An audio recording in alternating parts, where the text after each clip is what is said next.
Hi. This is a reflection on lesson 252 in A Course in Miracles that says, "The Son of God is my identity." And it's, I don't really know. The Son of God, it just means we're like children that were created from that God creation energy. So it's like we are created from source, whatever all that is we're basically offshoots of that, offspring, whatever you want to call it. So that's all that the Son of God means to me. And I think that's my way of depersonifying God and depersonifying what Son of God is typically meant in our Western kind of theology, So anyway, that's just a little side note. But what this made me think of is like there's certainty in the uncertainty, because it said something about like just certainty, having certainty in the like a calm certainty, and in how we identify as, I think, just offshoots of that creation energy, because there's nothing else. And that's what it made me think of, is like how this point in my journey, just how much trust I have in uncertainty. And I've always been one to like the novelty of something and adventurous, and like I love new experience, and that hasn't scared me to have new experiences, which means we are very uncertain, right? When you have that excitement for newness. Being scared of change is the opposite of that. So I think of like, that's not really been a thing in my life, but there's something else that's deepened, is just a deep trust. That's another word for, I think, having certainty in the uncertainty, is that it's like the word should was never invented.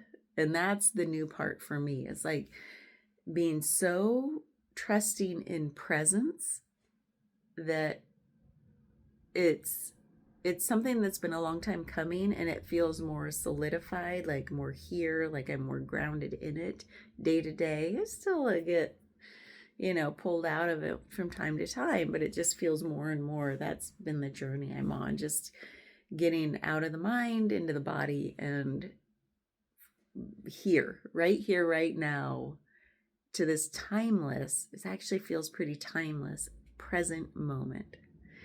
Because that's all there is. Time doesn't exist when there's just this, now. Like everything feels so full, and I feel so immersed in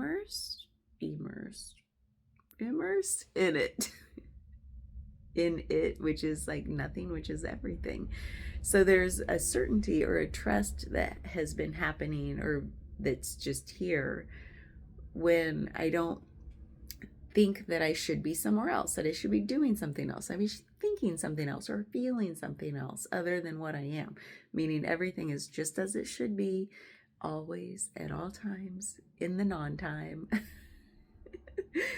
Because that's just what we have. And I think, if I have to say the word think, that's been the thing that I've been grasping for, which I talked about in the prior lesson, when I said the grasping means I don't have it yet, and I think I should be having it, and I don't have it, so I'm separate from it.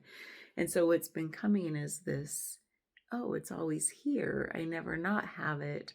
There's no such thing as having and not having. It's just whatever is. And then words get very weird, because presence is just like residing in the isness.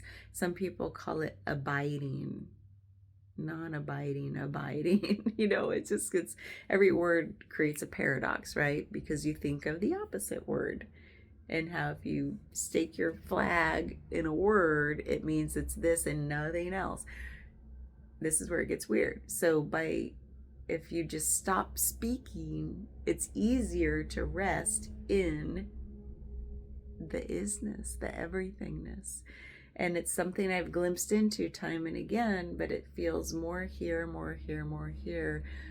And it feels like the reason it's more here for me at this point in my journey is because there's like a quickening of reminders that's like when the mind starts to wander, or I feel like I'm trying to numb or dissociate from a sensation or an emotion, meaning I'd rather go distract. That's the word, more so than dissociate, which is distraction is a form of dissociating from something.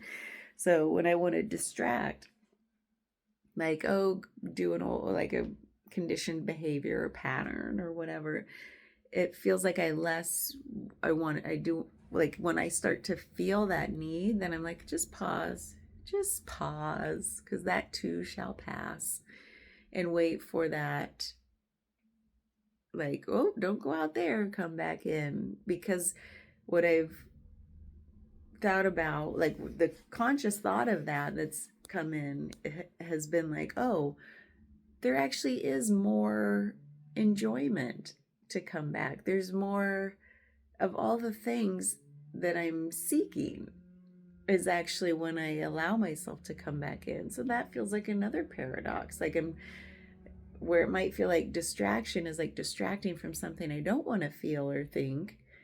If I allow myself to go into that feeling or thinking, that quickly changes into this abiding feeling that just feels wonderful. So it's like, that's the paradox. I think I'm trying to escape something when really I need to go into it to move through it to get to like come back to myself. So I don't think that's what this lesson probably was designed to do, but who knows? I don't know anything now. And I love the not knowing. And that's part of that trust is like, my thoughts are stupid. My thoughts are stupid. They don't know anything. I don't know anything. And I love that. And yet we all know everything, don't we? Like every thought is a droplet of the whole. Every feeling is a droplet of the whole. Everything is nothing, nothing's everything. So it's it's funny that I can remind myself that like thoughts are just dumb and not dumb at the same time. I love having thoughts. It's fun now, whereas like sometimes they aren't fun, and it's okay to have both. Like I just feel like there's this everything is just as it is, and there's a deep trust in that. I could have just summarized this whole thing with that sentence. So, just a little snippet. I'm all cozy in my old man sweater in my studio in my papasan chair because I had a break between clients and I'm turning on my solfeggio frequencies. I said, today I want a cocoon. My body has felt kind of run down energetically. I feel like, let me get a little woo woo on you. I feel like there's a shedding of something happening when I really sense into what's happening. Because I told my husband, I'm like, this feels weird. I don't feel sick. I feel like my body is like recalibrating something, and it could just be a simple cold that hasn't fully erupted. I don't know. But I feel like, okay, well, do like walk the walk, cocoon, take time for yourself, take care of yourself, do the self-care. It doesn't mean, oh, I have an hour, let's go run some errands, let's like do all the things, the chores, they'll still be there. And so to me I was like, oh, you know what, I'll have all my little twinkle lights, my solfeggio frequencies. I made some tea, use my like friends honey, they home grow harvest. It has all the good stuff in it. I haven't eaten today because I'm doing like this fat, because I was listening to my body. My body's like, no, you don't actually want any food today, which I think has been part of the problem. Like overeating now that I'm back in the US, and I'm trying to listen to those whispers in my body. It's like, what kind of food do you want? What do you want? How much do you want? Not going to my old patterns. And so today it was like just tea and honey. So, and I have my feet up and it just feels so cozy in here. I turned out all the lights. I lit some sage and went everywhere so I could have that earthy scent. and I have a candle nearby that's not on, but our candle's on, and I can smell like the remnants of it from having burned it yesterday. And it's just, I'm cocooning. Thanks for letting me share that with you. It feels really good because I'm a recovering doaholic. I'm a recovering workaholic. I'm still recovering 5 years later. It feels like that's what it feels like. Oh my God. It feels like the energetic, the last little, maybe not the last, releases of like that energy. Oh, that makes so much sense now. Because this has to be a whole separate video. I've had blockages here my whole life. And I had a couple big releases of that over the last couple of years, like healings in that energy center. And I'm like, this is weird. I've had this thought all this past year. I haven't been sick once since the last major healing there, release, whatever you want to call it.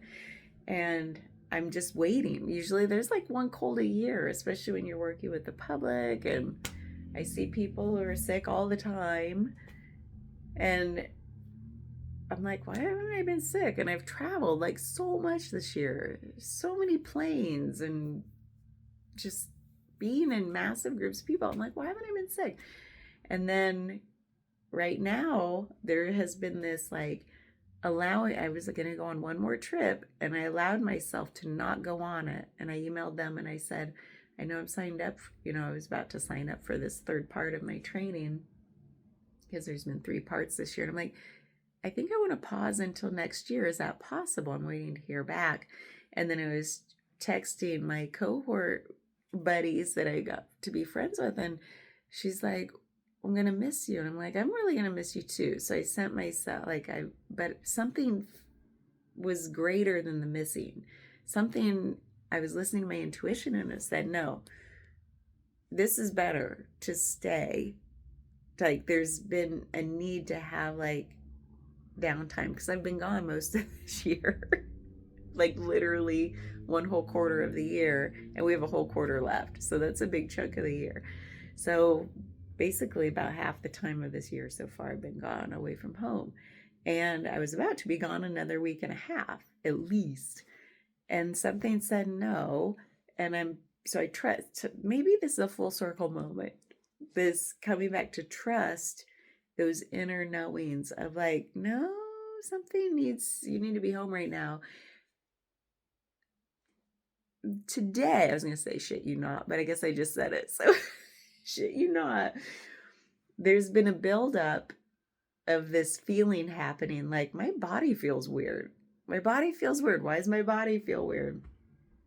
And nothing was coming like sick wise, but my body kept feeling a certain different type of weirdness I don't remember ever feeling. And it felt like digestion related a little bit, and like this fullness in my belly, even though I wasn't full, and like something energetically is shifting. That's what I kept coming to me. I was like, is this, because me, I'm always trying to ground myself in like science and reality, to just like reality check myself, to keep myself grounded from going too esoteric or woo woo, because that's about the pendulum swinging like my whole life, especially lately. So I was like, don't get all woo woo about this. What's happening? Are you getting sick? I do feel a little like immune suppression happening, like my immune system. But then part of me was just like, no, this feels different. It feels different than any other cold or sickness I've ever had. It feels like an energetic, like, just like kicking something out, recalibrating. What's my new normal? If not, then it's a fun story for me. Okay, so shit you not, this morning, last night into this morning, there was a big oof.